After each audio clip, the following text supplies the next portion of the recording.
Yan ang itsura ng classroom kapag walang teacher.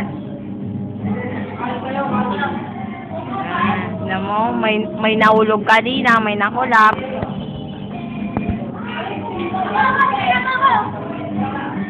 Yan, feeling. O, tignan mo.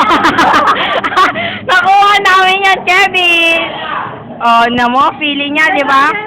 Di ba, feeling niya? O. Yan, ang feeling namin sa classroom.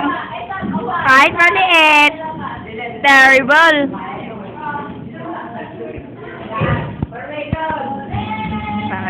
Parating na. Yung kanya sa likod, Yan. Yan. Ewan ko.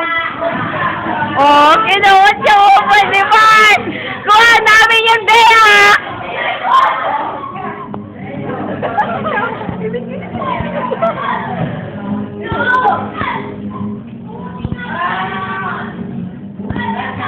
Baka silang puton dyan, nagsisipa na walang kwenta.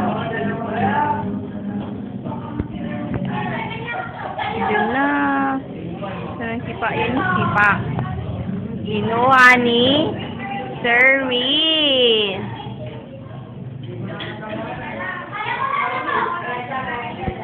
Tatapos na.